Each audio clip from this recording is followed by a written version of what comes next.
പിറ്റേന്ന് രാവിലെ ആമി എഴുന്നേറ്റ് അഗ്നിയെ ഒന്ന് നോക്കി. അവൻ ഉറങ്ങുവാണെന്ന് മനസ്സിലായതും വേഗം വാഷ്റൂമിൽ പോയി ഫ്രഷായി താഴേക്ക് പോയി. സൂര്യപ്രകാശം കണ്ണിലേക്ക് തുളച്ച് കയറിയപ്പോഴാണ് അഗ്നി കണ്ണുകൾ തുറന്നത്. കൈയെത്തിച്ച് ബെഡിൽ മറു സൈഡിലൊന്ന് തപ്പി ആമി ഉണ്ടോ എന്ന് നോക്കി. പതിവ് പോലെ അവനോട് ചേർന്ന് ആ നെഞ്ചിൽ മുഖമർത്തി. അവളില്ലായിരുന്നു. അവളെ കാണാതെ വന്നതും വല്ലാത്തൊരു ശൂന്യത അവനെ വന്ന് മൂടി. എന്തോ എവിടെയോ ഒരു അപാകത പോലെ തോന്നി. ഒരു അപകടം പതുങ്ങിയിരിക്കുന്നത് പോലെ. അവൻ്റെ മനസ്സിലൂടെ ആമയുടെയും മനുവിൻ്റെയും അമ്മയുടെയും വിച്ചുവിൻ്റെയും ഒക്കെ മുഖം മാറി മാറി മിന്നി മാഞ്ഞു. വേഗം തന്നെ ഫോൺ എടുത്ത് അവൻ വിച്ചുവിനെ വിളിച്ചു. മറുപുറത്ത് ഫോൺ അറ്റൻഡ് ചെയ്തതും മനസ്സിലുള്ള ആകുലതകൾ അവൻ പറഞ്ഞു. എന്താണെന്ന് മനസ്സിലാവുന്നില്ലടാ, പക്ഷെ എന്തോന്ന് നടക്കാൻ പോകുന്ന പോലെ ഒരു തോന്നൽ. ആമി എന്തോ എന്നിൽ നിന്ന് മറച്ചു വെക്കുന്നത് പോലെ. ചോദിച്ചിട്ട് അവൾ പറയുന്നില്ല. നമുക്ക് എവിടെയെങ്കിലും പിഴച്ചോടാ? അഗ്നി ആകുലതയോടെ നെറ്റി ഒഴിഞ്ഞുകൊണ്ട് ചോദിച്ചു. ഏയ് ഇല്ലടാ, നിനക്ക് തോന്നുന്നതാവും, അല്ലാതെ ഇപ്പം എന്ത് സംഭവിക്കാനാ? പിന്നെ അഭിമോള് അവൾക്ക് വേറെന്തേലും ആണെങ്കിലോ? നീ കരുതുന്ന പോലെ ഒന്നും ആവില്ല. അവൾക്ക് വല്ല വയറുവേദനയോ തലവേദനയോ അങ്ങനെ എന്തെങ്കിലും ആയിരിക്കും. അത് നിന്നോട് പറയാത്തതാവും. എനിക്ക് അവൾ അറിയാത്തതാണോ വിച്ചു? എന്തായാലും ഞാൻ അറിയാതെ പോകില്ല. കണ്ടുപിടിച്ചോളാം ഞാൻ. ആടാ, ഞാനും ശ്രമിക്കാം. എന്തായാലും ഞാൻ രാവിലെ വരുന്നുണ്ട്. അനുവിനെ ഒന്ന് കാണണം. ഇന്നലെ കാണാൻ പറ്റിയില്ലല്ലോ. ആടാ, നീ വാ, ഞാനിവിടെ കാണും. ഒരുമിച്ച് ഇറങ്ങാം നമുക്ക്. ഫോൺ കട്ട് ചെയ്ത് കുറച്ച് സമയം കൂടെ അവൻ അവിടെ ഇരുന്നു. പതിവെടുത്തുന്ന കോഫി ഇതുവരെ ആമി മുറിയിലേക്ക് കൊണ്ടുവന്നില്ല എന്നോർത്തു. അവൻ വേഗം തന്നെ ഫ്രഷായി താഴേക്കിറങ്ങി. അഗ്നി താഴേക്ക് വന്ന് ചുറ്റുമൊന്ന് ആമിയെ പരതി. അവിടെയൊന്നും അവളെ കാണാഞ്ഞതും അവൻ അമ്മയെ വിളിച്ചു. അമ്മേ, കോഫി എവിടെ? ദാ വരുന്നടാ. ശാലിനി അടുക്കളയിൽ നിന്നും കോഫിയുമായി വന്ന് അവനടുത്തേക്കിരുന്നു. നീ ഇന്ന് താമസിച്ചോ മോനെ? ആമ്മ, ഇന്നലെ എന്തോ നന്നായി ഉറങ്ങാൻ പറ്റിയില്ല എനിക്ക്. അതുകൊണ്ട് ലേറ്റായി പോയി. ടേബിളിൽ ഭക്ഷണം നിരത്തി വെക്കുന്ന ആമിയെ നോക്കിയാണ് അവൻ പറയുന്നത്. ആ നിമിഷം അവൾ അവനെ ഒന്ന് തല ഉയർത്തി നോക്കി. എന്തോ അവളുടെ ഉള്ളിൽ അവൻ്റെ വാക്കുകൾ വന്ന് തറയ്ക്കുന്നത് പോലെ തോന്നി.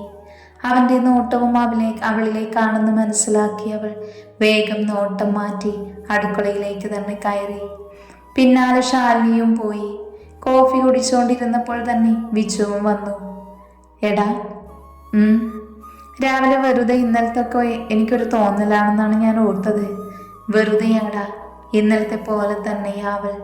സംഭവം ഞാൻ പറഞ്ഞതുപോലെ തന്നെ എന്തോ ഉണ്ട്. അവൾ രാവിലെയും ഒരു മൈൻഡാക്കുന്നില്ല എന്നോട്. നമുക്ക് നോക്കാം അഗ്നി. നീ ഇപ്പൊ വാ, വിശക്കുന്നുണ്ട് എനിക്ക്. ആഹാ, മോൻ വന്നോ? വാ, ഇവിടെ ഇരിക്ക്. അഗ്നി, നീയും വാ, കഴിക്കാം. അവൾ വേഗം തന്നെ 2 പേർക്കും പ്ലേറ്റ് വെച്ചു. മോളെ അബി, ഇങ്ങ് വന്നേ. ഇതൊന്ന് ഇവർക്ക് വിളമ്പിക്കൊടുത്തേ. ഞാൻ ആ പെണ്ണിനെ ഒന്ന് വിളിക്കട്ടെ.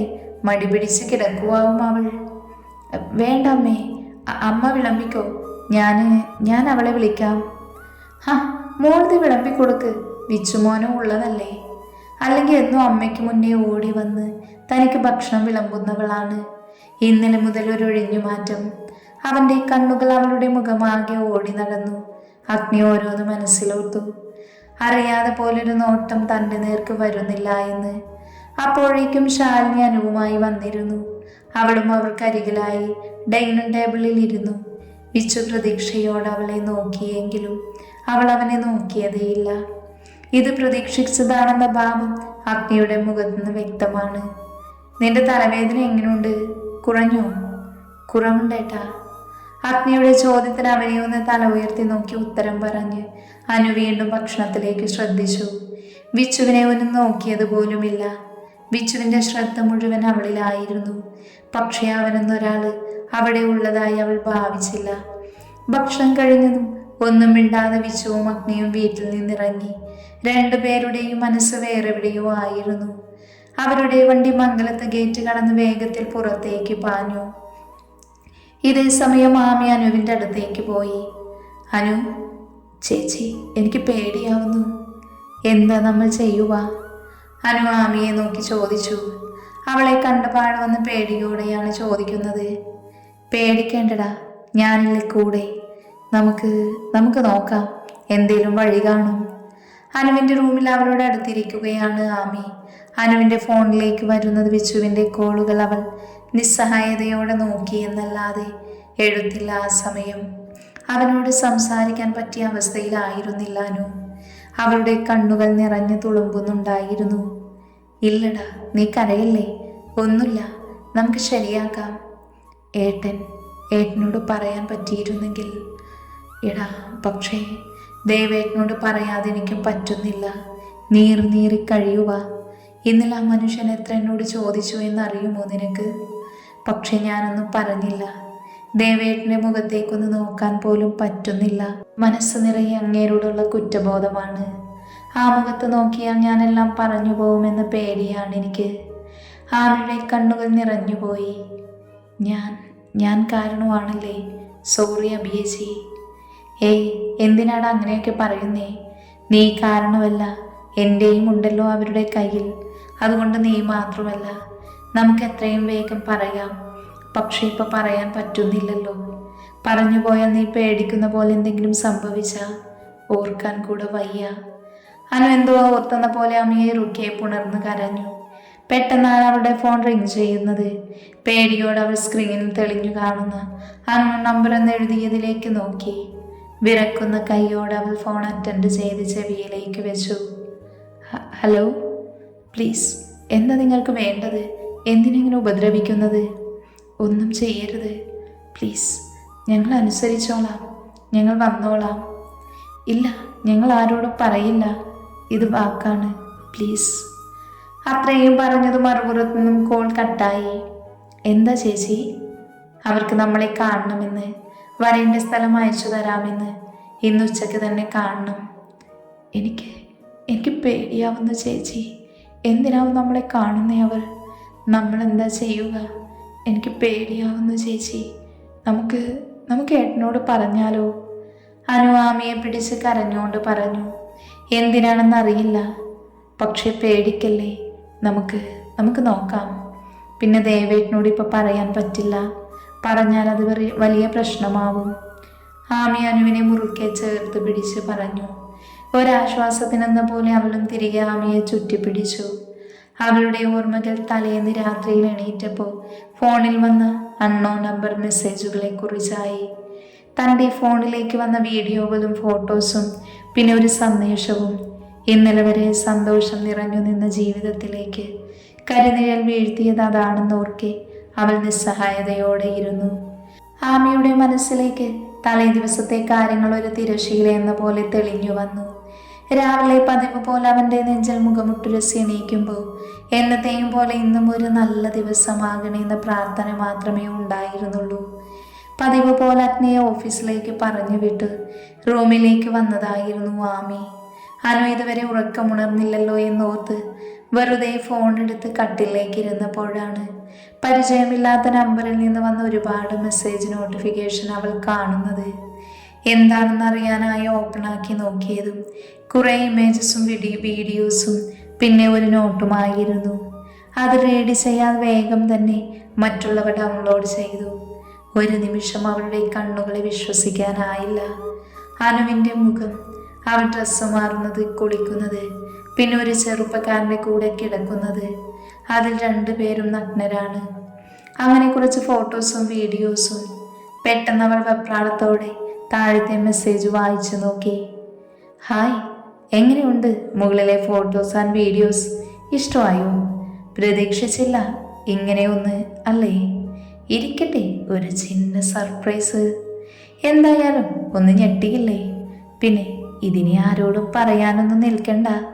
പറഞ്ഞ അത് നിനക്കും അതൊരു പ്രശ്നമാകും. കാരണം നിൻ്റെയും ഉണ്ട് ഒത്തിരി.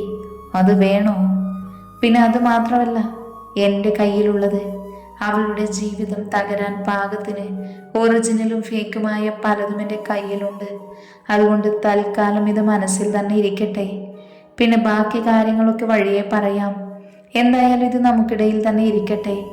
ഭർത്താവിൻ്റെ അനിയത്തിക്കും കൊടുത്തിട്ടുണ്ട് ഇതുപോലെ കുറച്ചെണ്ണം. പിന്നെ ഇപ്പൊ ചിന്തിക്കുന്നുണ്ടാവും ഇതൊക്കെ എന്തിനാണെന്നല്ലേ? വഴിയെ പറയാം. എന്തായാലും എനിക്ക് വേണ്ടത് ഞാൻ നേടിയെടുക്കും. അതുകൊണ്ട് പറയുന്നത് അനുസരിക്കുന്നതാണ് നല്ലത്. അല്ലെങ്കിൽ മംഗലത്ത് അഗ്നിദേവിൻ്റെ അനിയത്തിയും ഭാര്യയും നാളെ സമൂഹ മാധ്യമങ്ങളിൽ അങ്ങ് നിറഞ്ഞു നിൽക്കും. അവർ ആഘോഷിക്കും. ഇതെല്ലാം വായിച്ച് ആമിക്കാകെ തലപെരുക്കുന്നത് പോലെ തോന്നി. എന്ത് ചെയ്യണമെന്നറിയാത്ത അവസ്ഥ. പെട്ടെന്നാണ് അവൾക്ക് അനുവിനെ കുറിച്ച് ഓർത്തത്. അവൾ പെട്ടെന്ന് അനുവിൻ്റെ റൂമിലേക്ക് ഓടിച്ചെന്നതും ഫോണിലേക്ക് നോക്കി ശില പോലെ ഇരിക്കുന്നവളെയാണ് കണ്ടത്. അടുത്തേക്ക് ചെന്ന് തോളിൽ കൈവച്ചതും നെഞ്ചിലേക്ക് വീണവൾ പൊട്ടിക്കരഞ്ഞു. ചേച്ചി, ഇതൊന്നും ഞാനല്ല. അതാരാണെന്ന് കൂടെ എനിക്കറിയില്ല. സത്യം, എന്നെ ഒന്ന് വിശ്വസിക്ക്. അവൾ അലമുറയിട്ട് കരയുന്നുണ്ടായിരുന്നു. സമാധാനത്തിൽ ആമിയെല്ലാം അവളെ പറഞ്ഞ് സമാധാനിപ്പിച്ചു. പക്ഷെ മറ്റൊരാളുടെ കൂടെയുള്ളത് അങ്ങനെയൊന്നും സംഭവിച്ചിട്ടേ ഇല്ല. ചേച്ചി, നമ്മൾ എന്ത് ചെയ്യും? എനിക്കാകെ പേടിയാവുന്നു. എന്താ ചെയ്യുക ചേച്ചി? എനിക്കറിയില്ലടാ എന്താ ചെയ്യുക എന്ന്. ആരോടും പറയാൻ പറ്റില്ലെന്നല്ലേ അവർ പറഞ്ഞേക്കുന്നത്. പറഞ്ഞാൽ കൊന്നു കളയുമെന്നല്ലേ. പക്ഷേ നമ്മൾ എന്ത് ചെയ്യും? എന്നാലും ആരാ ചേച്ചി ഇത്? ഞാൻ എന്ത് ചെയ്തിട്ടാ എന്നോട് ഇങ്ങനെയൊക്കെ? അറിയില്ലടാ. നമ്മളെ രണ്ടുപേരെയും ഇങ്ങനെ ടോർച്ചർ ചെയ്യാൻ മാത്രം ആരാവും? നമ്മൾ ആരോടും ഒരു തെറ്റും ചെയ്തിട്ടില്ലല്ലോ. പിന്നെ എന്താ? എനിക്ക് പേടിയാവുന്നു. പേടിക്കല്ലേ, നമുക്ക് നോക്കാം. നീ ടെൻഷനാവല്ലേ മോളെ. അമ്മയറിഞ്ഞാൽ തകർന്നു പോകും ചേച്ചി ഇതൊക്കെ കണ്ടാലും. പിന്നെ ഏട്ടൻ അറിഞ്ഞ ആരോട് പറയരുതെന്നല്ലേ അവർ പറഞ്ഞേക്കുന്നത്. പക്ഷെ ദേവേട്ടൻ മനസ്സിലാക്കും. എൻ്റെയോ നിൻ്റെയോ മുഖം മാറിയാൽ ആ മനുഷ്യന് മനസ്സിലാകും. ചേച്ചി, എനിക്കെന്തോ വല്ലാത്ത പേടി തോന്നുന്നു. നമ്മളോട് പറഞ്ഞതുപോലെ അത് സോഷ്യൽ മീഡിയയിൽ വല്ലതും ഇടുമോ? അനുവിന് പറ്റൂല. ജീവിച്ചിരിക്കില്ല ഞാൻ. അനുമുഖം പൊത്തി പൊട്ടിക്കരഞ്ഞു. അയ്യോ, എന്തൊക്കെയാ അനു നീ പറയുന്നേ? അങ്ങനെയൊന്നുമില്ല.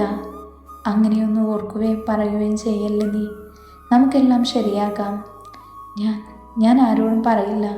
നമുക്കിതിനൊക്കെ പുറകെ ആരാണെന്ന് ആദ്യം കണ്ടുപിടിക്കണം. തലേന്നത്തെ ഓർമ്മകൾ അവൾ നോവുണർത്തി. ഇന്നലെ അനുവിനെ സമാധാനിപ്പിച്ച ഒരു വിധത്തിലാണ് ഓക്കെ ആക്കിയത്. ഇനി എന്താകുമെന്നൊരെത്തും പിടിയുമില്ല. ദേവേട്ടൻ്റെ മുന്നിൽ നിന്ന് പാടുപെട്ടാണ് ഒഴിഞ്ഞു മാറി നടക്കുന്നത്. മനഃപൂർവ്വം തന്നെയാണ്. അല്ലെങ്കിൽ മുഖത്ത് നോക്കി കാര്യം കണ്ടുപിടിക്കും. അതുകൊണ്ടാണ് ഞാൻ മുങ്ങി നടക്കുന്നത്. മനസ്സ് വല്ലാതെ നോവുന്നുണ്ട്. പക്ഷേ അനുവിന് വേണ്ടിയല്ലേ, വേറെ വഴിയില്ല. അവൾ പതിയെ മുഖം തിരിച്ച് അനുവിനെ നോക്കി. അവളാകെ തകർന്നതുപോലെയാണ് ഇരിപ്പ്. തെറ്റൊന്നും ചെയ്തിട്ടില്ലെങ്കിലും ഇപ്പോഴത്തെ കാലമാണ്. എന്തെങ്കിലും ഒന്ന് കിട്ടിയാൽ മതി. സമൂഹം മുഴുവൻ അവൾക്ക് നേരെ വിരൽ ചൂണ്ടും. ഇന്നും വന്നിരുന്നു ഇന്നലത്തേതുപോലെ കുറച്ച് ചിത്രങ്ങൾ. നോക്കാൻ പോലും തോന്നാത്തവ. ഓർത്തിട്ടാകെ ഭ്രാന്ത് പിടിക്കുന്നത് പോലെ തോന്നി അവർക്ക് രണ്ടുപേർക്കും. 2 ദിവസങ്ങൾക്ക് ശേഷം ആമിയും അനുവും വല്ലാത്തൊരു ഭയത്തോടെയാണ് ആ 2 ദിവസങ്ങൾ തള്ളി നീക്കിയത്. അഗ്നിയിൽ നിന്നും ആമി പറ്റാവുന്നത്ര അകലം പാലിച്ചു. അവനും അവളോട് അതിനെക്കുറിച്ച് ചോദിക്കുകയോ സംസാരിക്കുകയോ ചെയ്തില്ല. അതൊരു രക്ഷയായി അവൾ കണ്ടു. അനുവിനെ കാണാൻ വിച്ചു ഒരിക്കൽ കൂടി വന്നിരുന്നു. എങ്കിലും അന്നും കാര്യം നടന്നില്ല. അവൻ്റെ കോളുകളും അവൾ അറ്റൻഡ് ചെയ്തില്ല. പിന്നീട് അവൻ അവളെ വിളിച്ചതുമില്ല. ആകെ കൂടി ആ കുടുംബത്തെ മുഴുവൻ പൊതിഞ്ഞു നിന്ന സന്തോഷം ഇല്ലാണ്ടായി. മക്കൾക്കൊക്കെ എന്തു പറ്റിയെന്ന് ചിന്തിച്ച് ശാലിനിയമ്മ അവരുടെ പുറകെ നടന്നെങ്കിലും ഒന്നുമില്ല എന്ന് പറഞ്ഞവരെ ആശ്വസിപ്പിച്ചു. ഇന്നാണ് ആമിയും അനുവും കൂടെ അവർക്ക് വരുന്ന മെസ്സേജുകൾക്ക് ഉത്തരം കണ്ടെത്താൻ പോകുന്നത്. ഇന്ന് 11 മണിക്ക് നേരിൽ കാണാമെന്ന് പറഞ്ഞാണ് അവർ ലൊക്കേഷൻ അയച്ചു കൊടുത്തത്. ഈ 2 ദിവസങ്ങൾ കൊണ്ട് തന്നെ അവരെ മാനസികമായി തകർക്കാൻ പാകത്തിനുള്ളത് അവൾക്ക് ഫോട്ടോസായും വീഡിയോ രൂപത്തിലും മറുപുറത്തുള്ളയാൾ അവർക്ക് ഫോണിലേക്ക് അയച്ചു കൊടുക്കുന്നുണ്ടായിരുന്നു. അതെല്ലാം കാണും തോറും അനുവും ആമിയും വല്ലാതെ തളർന്നിരുന്നു. ഒപ്പം തന്നെ അഗ്നിയെ ഫോളോ ചെയ്യുന്ന തരത്തിലുള്ള ഫോട്ടോസുമുണ്ട്. എല്ലാം കൊണ്ടും ആമിയും അനുവും ആകെ ഭയന്നു പോയിരുന്നു. അവർ പറയുന്നത് അനുസരിക്കാൻ തന്നെ തീരുമാനിച്ചു. അവർക്ക് മുന്നിൽ മറ്റു വഴികളില്ലായിരുന്നു. അനുവിൻ്റെ കൂട്ടുകാരിയുടെ വീട്ടിലേക്കൊന്ന് ശാലിനിയോട് കള്ളം പറഞ്ഞാണ് അവർ ഇറങ്ങിയത്. സ്കൂട്ടിയിൽ പോകാനായി 2 പേരും ഇറങ്ങി. ആമിയാണ് വണ്ടി ഓടിച്ചത്. വീട്ടിൽ നിന്ന് 2-3 കിലോമീറ്റർ ദൂരെ ആരുമില്ലാത്തൊരൊഴിഞ്ഞ കെട്ടിടത്തിൽ ഒരു ഗോഡൗണിലേക്കാണ് അവർക്ക് പോകേണ്ടത്. വല്ലാത്തൊരു ഭയം അവരെ വന്ന് മൂളുന്നുണ്ടായിരുന്നു, എന്തോ സംഭവിക്കാൻ പോകുന്നത് പോലെ. പക്ഷേ പോവുകയല്ലാതെ അവർക്ക് മുന്നിൽ മറ്റു വഴികൾ ഉണ്ടായിരുന്നില്ല. ഗോഡൌണിന് മുന്നിൽ വണ്ടി നിർത്തിയവർ പതിയെ അകത്തേക്ക് നടന്നു. ഭയം കൊണ്ടനു വിറയ്ക്കുന്നുണ്ടായിരുന്നു. ആകെ ഇരുട്ട് നിറഞ്ഞ അന്തരീക്ഷം അവർക്കുള്ളിൽ ഭയം നിറച്ചു. പെട്ടെന്നാണ് മുന്നിൽ നിൽക്കുന്ന 3-4 പേരവർ കാണുന്നത്. കണ്ടാൽ തന്നെ ഭയം തോന്നും. 2 പേരും ഒറ്റയ്ക്ക് വന്ന് കയറിയതോർത്ത് അവർ സ്വയം പഴിച്ചു. അഭിയേച്ചി, മോളെ പേടിക്കല്ലേ. അനു ആമയുടെ കയ്യിൽ മുറുക്കെ പിടിച്ചു. അയ്യോ മക്കളെ, പേടിക്കല്ലേ, ഞങ്ങളൊന്നും ചെയ്യില്ല. നിങ്ങൾ ഞങ്ങളെ കണ്ട് പേടിച്ചു പോയോ? നിങ്ങൾക്ക് കാണാനുള്ള ആൾക്കാർ ഇപ്പോൾ വരും. അതിനു മുന്നേ ഞങ്ങളൊരു കമ്പനി തരാമെന്ന് വന്നതല്ലേ, പേടിക്കേണ്ട കേട്ടോ. കൂട്ടത്തിലൊരുത്തൻ വഷളം ചിരിയോടെ നടന്ന് അവർക്കരികിലേക്ക് വന്നു. ആമയുടെ ഉള്ളിലും ഭയം കുമിഞ്ഞു കൂടുന്നുണ്ടായിരുന്നു. അഗ്നിയോട് പറയാതെ വരാൻ തോന്നിയ നിമിഷത്തെ അവൾ പഴിച്ചുകൊണ്ടിരുന്നു. എന്തെങ്കിലും പറ്റിയ കൂടെ ഒന്നും ചെയ്യാൻ കഴിയില്ല എന്ന് ഉറപ്പുണ്ട്. പ്രസാദേ, അവർ പേടിച്ചാണ് നിൽക്കുന്നത്. നീ ഇങ്ങ് പോരെ, ബാക്കിയൊക്കെ അവർ വന്നിട്ട് അത് കഴിഞ്ഞ് വേണമെങ്കിൽ നമുക്കൊന്ന് വിശദമായി കാണാം. നീ ഒന്ന് സമാധാനിക്ക്. അവരുടെ കഴിഞ്ഞ് നമുക്ക് തന്നെ ഈ 2 കിളികളെയും കിട്ടും. താടി ഒഴിഞ്ഞുകൊണ്ട് രണ്ടാമൻ്റെ സംസാരം കൂടി ആയപ്പോഴേക്കും അനു ഇപ്പോൾ കരയുമെന്ന പോലെ ആയിട്ടുണ്ട്. ഇല്ലടാ, ഒന്നുമില്ല, നീ പേടിക്കല്ലേ. ആമി അനുവിനെ പിടിച്ച് സമാധാനിപ്പിച്ചു. ചേച്ചി, നമുക്ക് പോവാം, എനിക്ക് പേടിയാവുന്നു. അനു ആമിയുടെ കൈ പിടിച്ച് തിരിച്ച് നടക്കാൻ നോക്കി. അങ്ങനെ അങ്ങ് പോയാലോ വച്ചേ, അതിനല്ലേ ഞങ്ങളിവിടെ നിർത്തിയേക്കുന്നേ.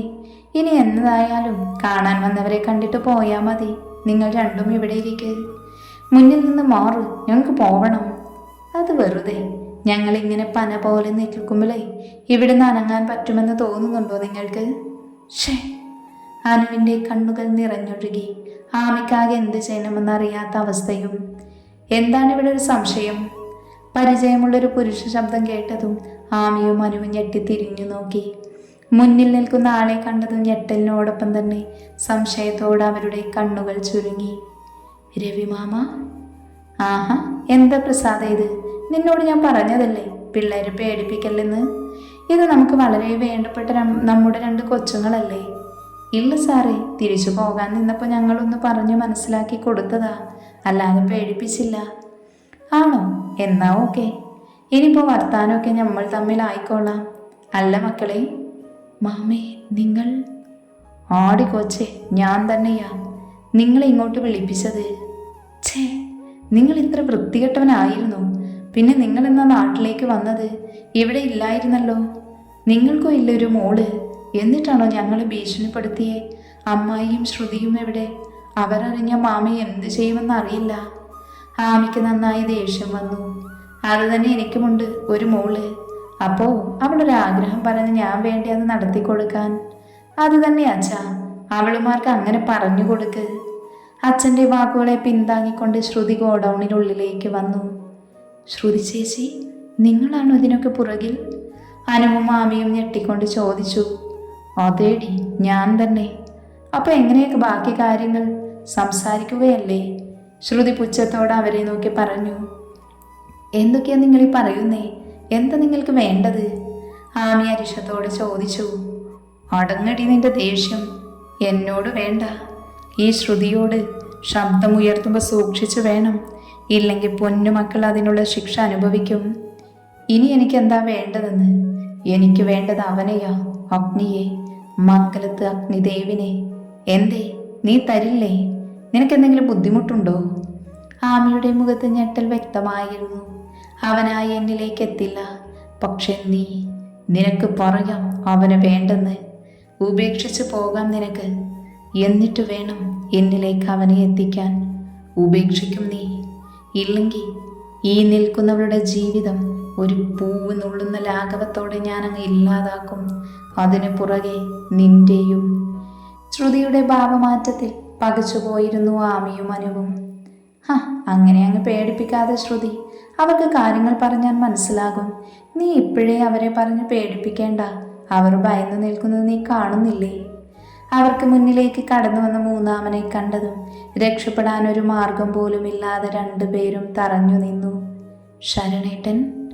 അതെ അനുമോളെ, ഞാൻ തന്നെ. ശരണിന്റെ പുറകിൽ ഭദ്രനും ഉണ്ടായിരുന്നു. അപ്പൊ എങ്ങനെയാണ് മോനെ, കാര്യങ്ങൾ അങ്ങ് പറഞ്ഞു മനസ്സിലാക്കി വിടുവല്ലേ രണ്ടിനെയും?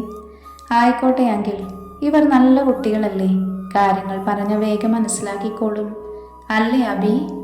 ആമിയെ മൊത്തത്തിൽ ഒന്ന് ഒഴിഞ്ഞു നോക്കിക്കൊണ്ട് ശരൺ പറഞ്ഞു. എന്താ എന്താ നിങ്ങൾക്കൊക്കെ വേണ്ടത്? ഞങ്ങൾക്ക് പോവണം. മര്യാദക്ക് ഞങ്ങളെ വിട്ടോ, ഇല്ലെങ്കിൽ ദേവേട്ടൻ ഇതെല്ലാം അറിഞ്ഞ നിങ്ങളുടെ ജീവൻ പോലും ബാക്കി വെക്കില്ല, ഓർത്തോ നിങ്ങൾ? ആമി കുറച്ച് ദേഷ്യത്തിൽ അലറി. കിടന്ന് ചിലക്കാതടി. എനിക്കും ഡാഡിക്കും ശരണിനും ഭദ്രനും കിട്ടാനുള്ളത് കിട്ടിയ നിന്നെയൊക്കെ വെറുതെ വിടുക തന്നെ ചെയ്യും. പക്ഷെ അതിലെന്തെങ്കിലും പ്രശ്നം ഉണ്ടായ അറിയാലോ എല്ലാം. എന്തിനാ ചേച്ചി ഇങ്ങനെയൊക്കെ? പ്ലീസ്. ആമിയുടെ കണ്ണുകൾ നിറഞ്ഞൊഴുകി. ഹേയ്, എന്താ അബീത്? നിന്റെ കണ്ണുനീർ കാണാതിരിക്കാൻ കൂടി വേണ്ടിയ ആ അഗ്നിയെ ഞാൻ കൊല്ലാതെ വിടുന്നത്. അല്ലേൽ അവൻ്റെ തന്തയെ കൊന്ന പോലെ അവനെയും ഞാൻ കൊന്നേനെ.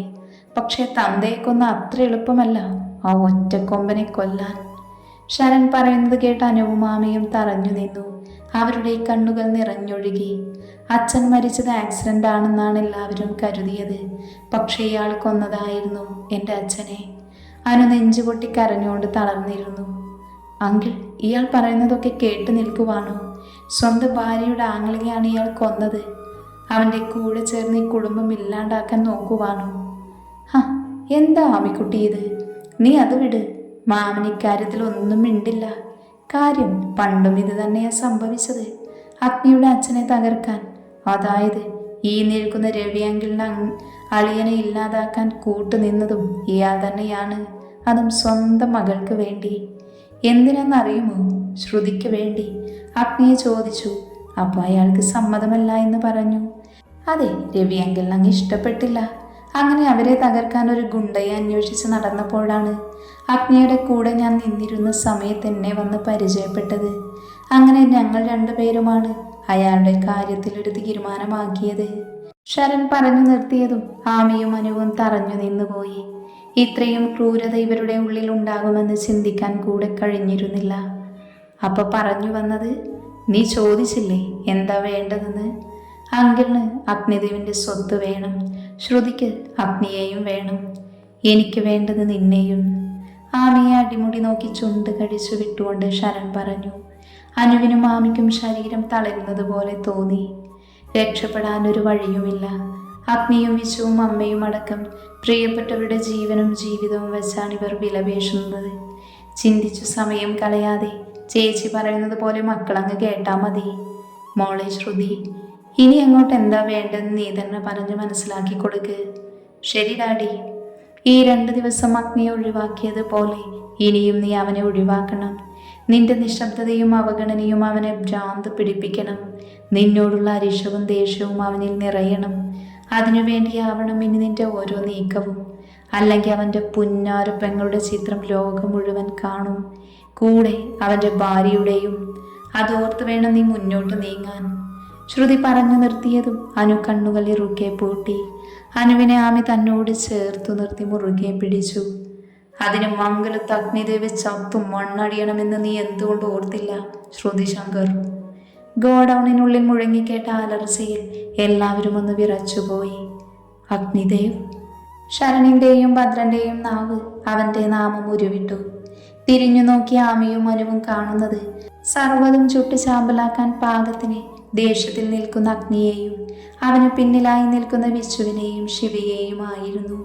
അവരുടെ നോട്ടത്തിൽ നിന്നും ഇതുവരെ ഇവിടെ സംസാരിച്ചത് മുഴുവൻ കേട്ടിട്ടുണ്ട് എന്ന് മനസ്സിലായി. അത്രത്തോളം ദേഷ്യത്തിലായിരുന്നു 3 പേരും നിന്നിരുന്നത്.